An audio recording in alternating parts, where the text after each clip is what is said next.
This is Revolutionizing Recruitment with Kathleen Duffy, the art of attracting, acquiring, and retaining talent. Here's Kathleen. Welcome back to the conclusion of my discussion with Lou Adler, the CEO and founder of Performance-Based Hiring Learning Systems and the author of Hire with Your Head, Using Performance-Based Hiring to Build Great Teams.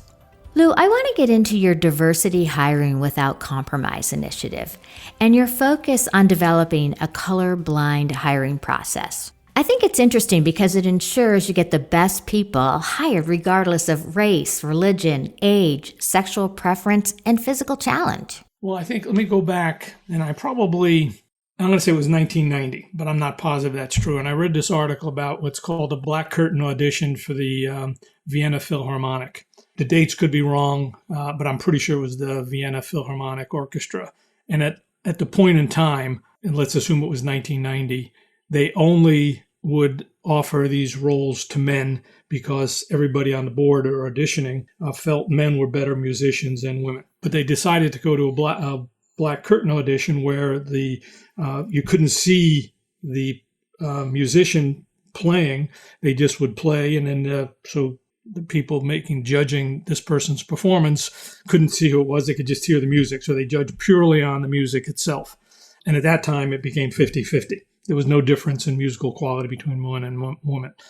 So that's the idea. Now, up to then, it turned out from my perspective, so this is when I take the assignment, hey, if someone can do this work, so I tell this to the hiring manager. We've now defined the job as a series of performance objectives. Build the team, launch the product, conduct the due diligence, and put a plan in place to solve the problem within 6 months. It was a series of performance objectives. And I always say to the hiring manager, if I can find someone who can do that work, would you at least see the person, not necessarily, but even if they had a different mix of skills and experience? So that was a key tipping point. Define the job as a series of performance objectives. Ask the hiring manager, would you at least see the person if they could do the work?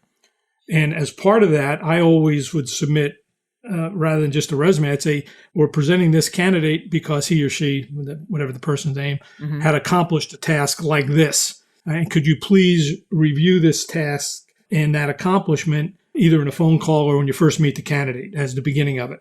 So I really controlled what the assessment was going to be like. It was, hey, can the person do the work you've defined in the intake meeting? Now, indirectly, that came out that it was blind audition. Hey, I didn't care if the person was black or white, old or young, green or yellow. If they could do the work, they deserved the job.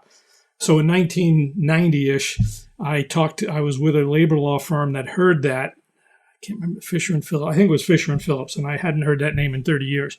But they had heard, hey, would you speak to our clients about the idea of an objective interview process? And then I told the story of the black curtain audition and why this was important. So it turned out to be that kind of became the genesis of this idea of diversity hiring. And now this is where there might be an interesting argument. And a lot of the people I were placing early on were CPAs and people in accounting management and director level and controller level positions. When I went back and looked at it, at least half, if not more than half of the people I placed were women, and they're equally as competent. And I'm thinking this is where I had some kind of discussion with a couple of VPs. Is I never felt there was a wage gap. Maybe there was, maybe there is, but I didn't want to get into that. But it turned out that these women were equally as competent, but they didn't make this big deal about the compensation.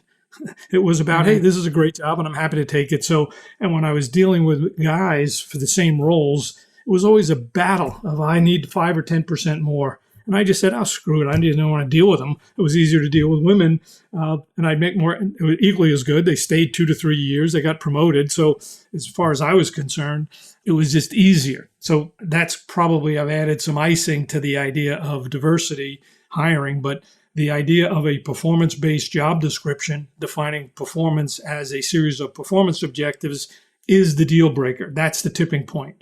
I now have worked with the absolute number one labor attorney in the country.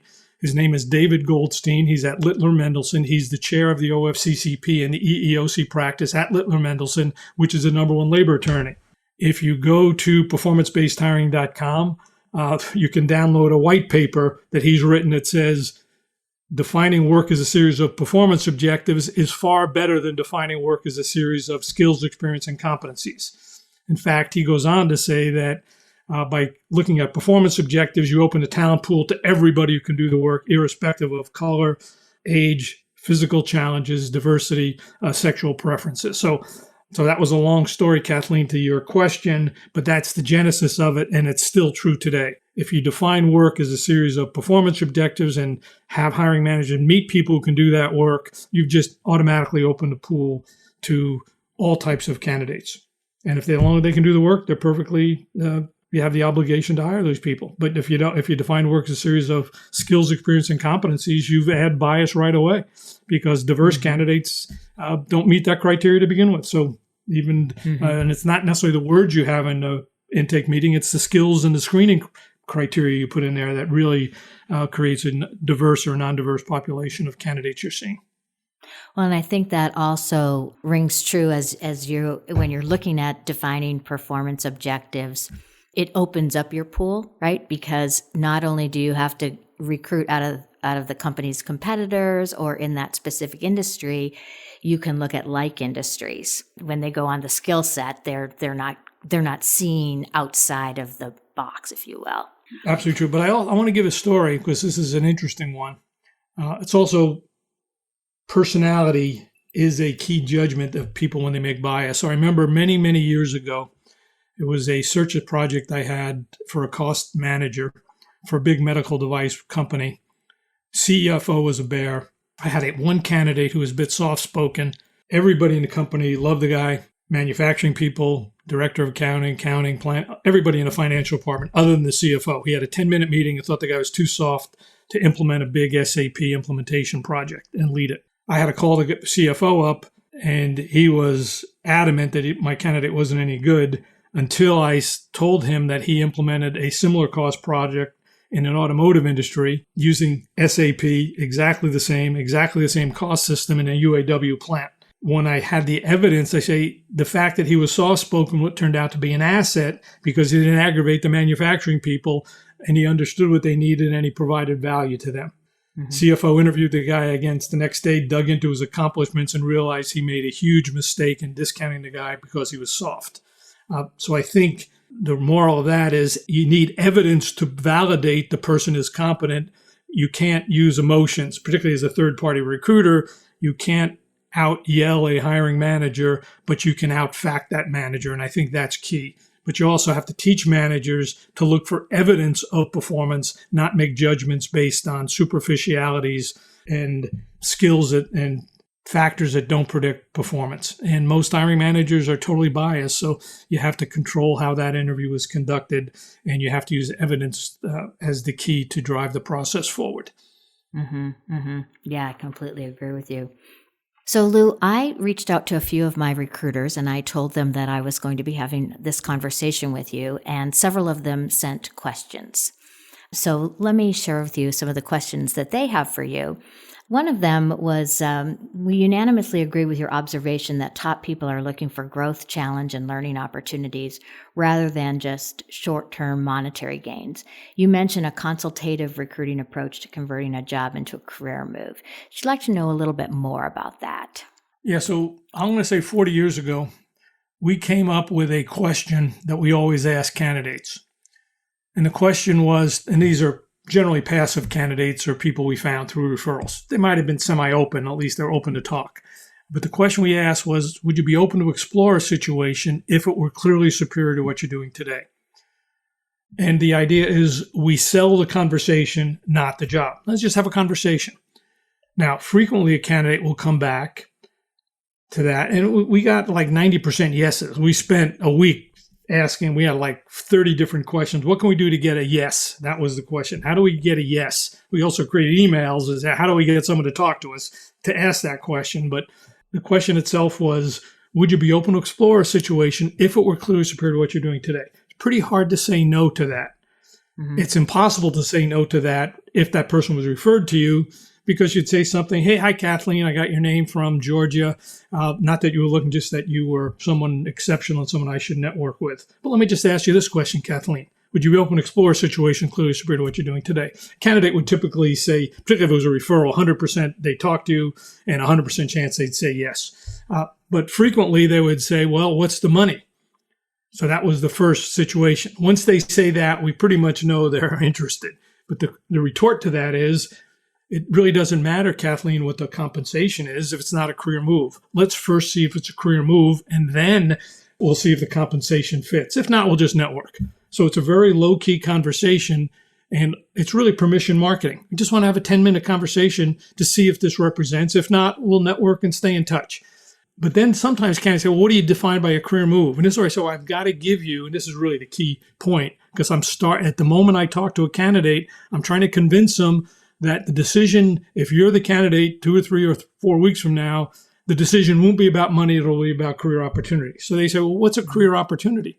I said, in my mind, Kathleen, we have to get at least a 30% increase, 30%, but none of it's money. 30%'s got to include some job stretch. That could be 5 or 10%, bigger job. It's got to have a mix of more satisfying work. It's got to have a job that has more impact, more satisfying from a work-life balance standpoint. And as important, we not just year one, this has got to continue multiple years. So we have to prove that to you. I recognize that's going to take some time. What I'd like to do now is just see if we're even in the game. And if so, we can decide later if we want to get serious. So I'm setting the stage as we're selling the discussion, not the job. Now, if I think the candidate's strong and I can prove that I believe there's a 30%, I will get more serious. If I don't, hey, Kathleen, it's not a big enough job or it's too big a job, but I use that 30% as the idea that that's what we have to look for as a minimum to justify a career move. And it's got to be a multi-year kind of a program. When you do those things, you can engage with a person at least on a reasonable business-like level. But to do that, you have to know the job. You have to be a good interviewer. You have to know the industry. You have to have done your research. You can't do that if you're doing 30 recs. You can do it if you're doing 5 recs and dealing with more people. And I like to spend more time with fewer people who are semifinalists. Does that kind of give you a sense for that response? I think it's a very important question too. Yeah, no, and another person asked the question that, and you talked about this earlier about really being aggressive or assertive even to make sure you get that candidate's attention. And so he says many recruiters have difficulty taking what you call the direct frontal attack and in how to respond to the 3 most common passive candidates, which he actually shared with our internal Slack this last week. So his question is, how do you coach recruiting teams to have these difficult conversations and take control of the conversation with the passive talent? Well, let's say this. That's why I think referrals are gold. No question. If you get referrals, they're gold because, I didn't know you knew this person. Well, and it's like what I call it's talking to a stranger whom you have no credibility whatsoever with is always awkward. So let's just be real frank. Talking with someone who's referred to you, that former stranger is kind of a semi-acquaintance almost. Oh, how is Georgia? Haven't talked to her in a long time. So it breaks the ice a little bit. That's why I really spend a lot of time getting referrals. The first time I talk with someone, I've sent that person an email. I've kind of defined the job at a very high level, includes the EVP, and the fact that I just want to talk to this person about a career opportunity. And I might even define, I might even in the outbound email, I might say, this is a career, I just want to have a conversation with you. In my network, more than 30, 40 years ago, for the first 5 or 10 years, all I did was work with accountants, CPAs out of the major accounting firms. Now it's a big 4. At the time, it was a big 8 and then big 6 and big 5, whatever. So I knew, so even though I got referrals all the time from those people. So it became then after a while, I decided I didn't like talking to accountants and controllers, but I placed a lot of people in controller and CFO positions. Then I got into more retained search and it was more with mid-sized companies. But as long as I developed the network, people, you're the guy who placed this guy and this guy. So there was some credibility established with that knowledge. But sometimes it's pure cold. But because when I get someone on the phone, I'm pretty persistent, but I'm pretty confident I know the job. I mean, when they talk to me, when I get someone on the phone, they know that I know what I'm talking about. It's not a game for me. I know that job. I am persistent as heck. I understand the management team. I understand the job. I understand the hiring manager. I understand the industry. And I said, let me just ask you a few questions about your background. And now I've written articles so people can find me that way. But back 20 years ago, I didn't write articles. I mean, I had a book, but nobody knew about it at the time. Right. But I had a lot of personal confidence that I knew the job. And I think that's part of it. But I think getting referrals is equally part of it. And we really had a goal and even our training started out we called it CJ University. We had about 10 or 15 people, researchers and sourcers and recruiters. And every week we talked about how do you get referrals? How do you get the person on the phone? What question did you use? So you had to make 10 outbound calls. We wanted at least 7 of them to come back. How do you get those? How do you get people to respond? We really worked very hard, creating compelling emails, having prepared phone scripts, being able to overcome every single objection. A lot of that is in our training tools that you'd find on windowandhiring.com, and a lot of them in that book as well. I don't know if that answers the question because I wasn't 100% sure what the underlying problem was in that question, but hopefully that gave some advice. No, I think that will provide a great deal of insight. One of the other things I want to kind of go back to about you sell the conversation and not the job. So now you're getting to the career opportunity and again what things are going to look like on that anniversary date. I'm asked all the time, how do I get these candidates across the finish line? They're coming back at me. I'm making them this offer. We've had this great conversation and now all of a sudden they're coming at me with more stuff. I want these benefits. I want this. Are you, hearing that same thing from your clients and seeing that in the candidates that your team is presenting, or does your process help weed some of that out? Yes. So let me kind of go through it. And that's why you should send some of your recruiters to our training. We actually cover all of this stuff here. And it's obviously not in the book, but a couple of things. Let's assume that I was recruiting you, Kathleen. And I go through the 30% solution. And I really like your background, but it's just a first call. So I have a 30, 40-minute call with the candidate initially. Then I say something like this, Kathleen, I'd really like to, I think this could be interesting, but I have to get my hiring manager to agree to be part of the same engagement and let's go slow process. So I said, Kathleen, what I'd like to do is arrange an exploratory call with the hiring manager about your background. I perceive this job to represent a good career move. I think you'll find it a bigger team to manage. Companies growing faster, might be a little bit concerned that the technology might be a version a little bit ahead of where you are, but that would offer growth stretch. But nonetheless, based on what your background is, it looks like this could be interesting. But before we get too serious, I'd like to see if I can arrange a conversation with the hiring manager to see if it makes sense. And I do this. So if in my search requirement, I tell the hiring manager, you're going to do it my way. If you don't do it my way, I can't do the search. So they have to my clients have to buy into the performance-based hiring methodology. No choice. That is the rule that we're going to play by. And I am persistent with hiring managers and companies as well as I am with candidates. But hiring manager, and it's not a hard sell. They trust me. I mean, again, I've written some books about it, but when you know the job and ask the question in the intake meeting, hiring managers kind of trust you. Oh, man, you actually know what you're talking about. So that's not an insignificant step. But I say, Kathleen, the purpose of this meeting is for you to see if it's a career move, not a money move. In fact, let's assume it's a lateral transfer, a modest increase, but on the other hand, it's going to be offset by a major growth increase. So this is going to be your chance to begin the due diligence process. But I also want to set the stage here, Kathleen. If you were to get an offer 4 weeks from now, and an offer is only 5% more than you're making today, that's all, just a little bit. Before you get that offer, 3 or 4 days before you get the offer, I'm going to call you up and ask you this question. So I want you to think about it now because this is what you're going to meet when you meet with the hiring manager. Forget the money. Forget the comp, forget the vacation, forget everything other than the job. Do you really want this job? I'm going to ask you this before you get an offer. And I'm going to expect that you to come back, yes, I want it because of what I call the 30% solution. You're going to find stretch, you're going to find growth, you're going to find impact, you're going to find good team, you're going to find long-term career growth. That's the purpose of your due diligence, is to find that.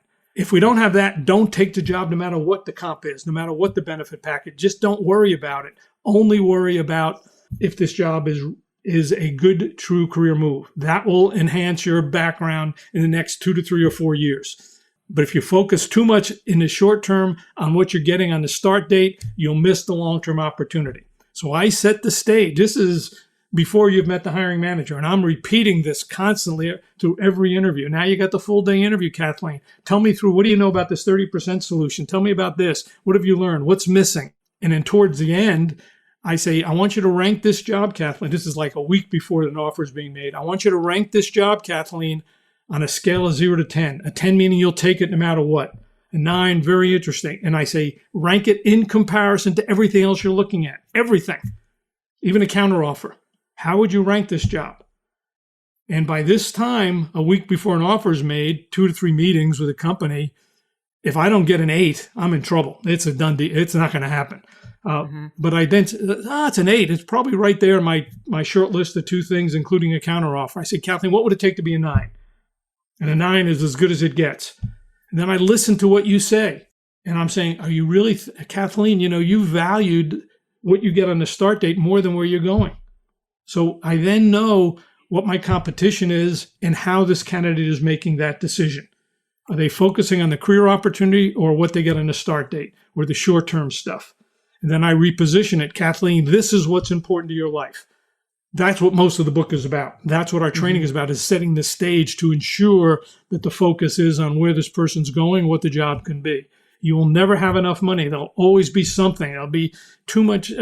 not a long enough vacation, not the benefit package. Yeah, you're going to try to negotiate that, but if they don't buy into the job itself, you're going to lose for some of these dumb negotiating reasons.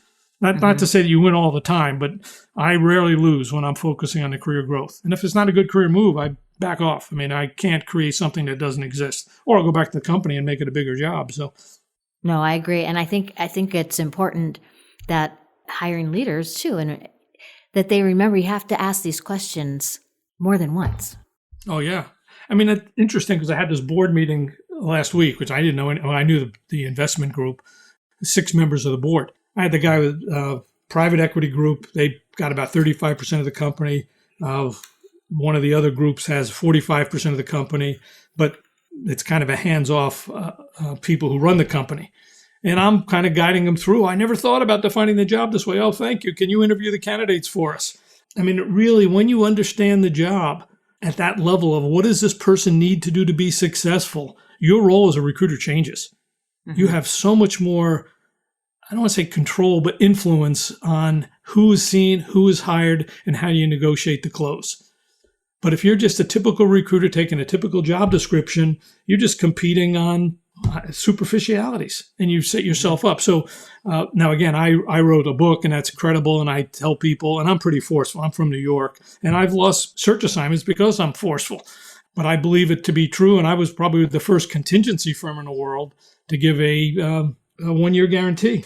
And when I went to retain, it was a 2-year guarantee. But back in the early 80s, I gave a 1-year guarantee, and it got religion that way. I said, okay, I got to do everything right. And I took it more seriously than my clients, but it became a valuable approach. Well, and if you're focusing on the anniversary date, it's a 1-year guarantee in your head anyway, just from and you talk about trust anyway. So yeah, you were definitely ahead of your time. Yeah, well, hey, yeah. Sometimes somebody asked me, I said, are you happy about this? I said, not really. I said, I'm proud of the work of using performance-based hiring, but it is hard to get people to use it at scale. Yeah. And again, for a lot of reasons. So it is hard work. But I think for a recruiter getting a 30% or more fee, it's mandatory work. Yeah, I completely agree with you. You talked about asking for referrals. Referrals are king. And then I'd like to ask you about if you do any work with corporate boards, because I do a lot of work with the 50-50 Women on Boards initiative. And they always say that 80% of board seats are found through, networking. And now that gender parity, having more diverse boards is a goal of the stockholders are telling their boards that they need to, are demanding this, right? Do you work with corporate boards at all or have these conversations with them about how to follow this process to go out there and start networking with talent to build that trust to see if they're going to be potential members of their board. I mean, it would seem like a no-brainer to me. Well, let's say this. I do work with boards all the time on hiring their senior executive team. I have not worked with boards on hiring other board members. But if I was in that situation, I say, okay, what does it take to be a good board member? In fact, this one board I was talking about, none of the people on the board really have operational experience to run a manufacturing facility as what they're running. And it is a very profitable business. And I said, I'm always dumbfounded. How could you guys let this CEO run ragged here without controls? I happen to have one of my old clients was the CEO of a big manufacturing and distribution company. And I had breakfast with him. Keith, you should be on the board here. He didn't want to be. He said, no, I don't want to be on the board. I got too many boards that I'm working on. But I could have convinced the board to see him because I've set the stage. But irrespective of that, if I was to make the pitch to, hey, we need a woman on the board, forget the diverse component. Let me ask you, what does it take to be a good board member here? And I would then build a performance-based job description for that and then say, let's go find people who could provide that kind of value add to the board. Not just diversity of thought, but also improving the goal of the board to ensure that this company is meeting its performance and business objectives. So I would kind of use the same, which you call a no-brainer. It would be, why not do the same exact process and then evaluate a board member that way, but do it in a slower manner. And I know that the idea from stranger to acquaintance is it shouldn't be a transactional process. It should be a strategic evaluation process on both sides. Hey, we need a board member who's a woman. That person has to think strategically about our business, whatever the business needs. There's got to be things on the board that the board is not achieving from a perspective of what are they doing, operational, strategic, product, whatever it is. What are the gaps in the board, and let's find someone who can do that. So to me, it would be a logical step in that right direction. I really do agree with your the stranger to acquaintance. What I'm hearing too is that companies are starting to have a little bit of vision as to what the next 90 days are going to start looking like in terms of their hiring, and realizing that they need to go out there and build these talent pools of candidates so that these people that they don't know today, they can continue to build those relationships and then be ready to hire them either 90 days or 6 months from now. Before I let you go, I wanted to ask you one other question about something I saw in your LinkedIn bio, and it's when you were the CEO of powerhiring.com, and you say you developed the greatest hiring tool in the world and somehow lost money. As a fellow entrepreneur, what happened? Well, we got funded, let's say it's probably equivalent in today's dollars, about $4 or $5 million. We got funded on the day the dot-com boom busted, blew up. Oh. Like a week before. So I said, oh, God, everything is over. And we were supposed to go for 9 months with the money we had. And we kept it going 2 years, but we realized it was the wrong product at the wrong time. We should have embedded it we were trying to create an ATS system in combination with a hiring process.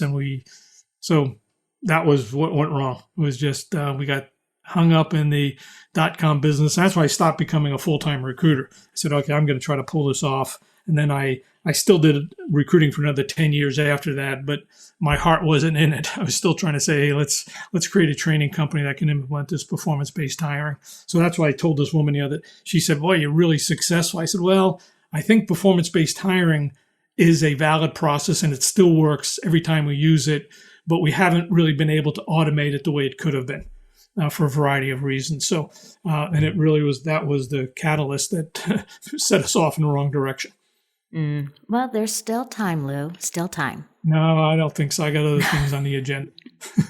Well, what do they say? Sometimes the biggest crisis turns into the greatest opportunity. So, keep doing what you're doing. Sometimes they say that, and but more times than not, it doesn't. Well, I remember the .com boom too. So. Yeah, they always forget, well, somebody's going to be successful. Yeah, but the 95% turned out to lose their shirt. So nonetheless, it was interesting times. Yes, it was. It was. They've all been interesting times, especially the current time. Well, listen, before I let you go, where can people go to purchase your book? Well, if they go to Amazon and look for Higher With Your Head, they'll find it right there. That's the best place to get it. If you're going to get the book, the Kindle version is actually superior, particularly if it's read on a iPad.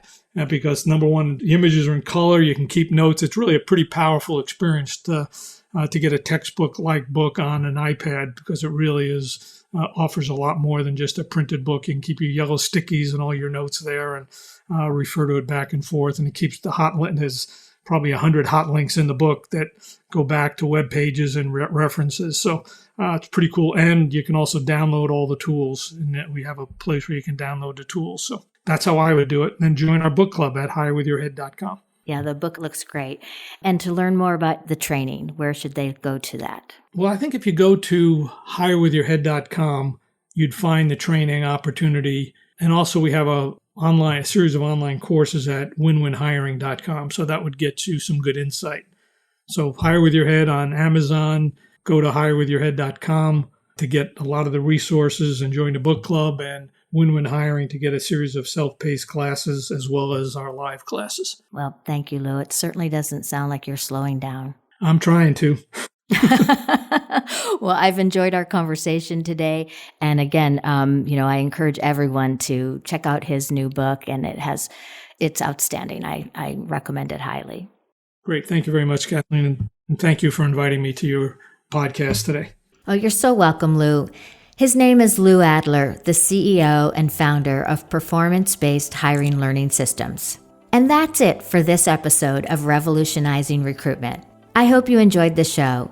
And if you did, make sure you take a second to subscribe so you'll automatically get my new shows when they drop. Also, if you have a minute, I'd love if you left me a review so more folks like yourself can discover the show.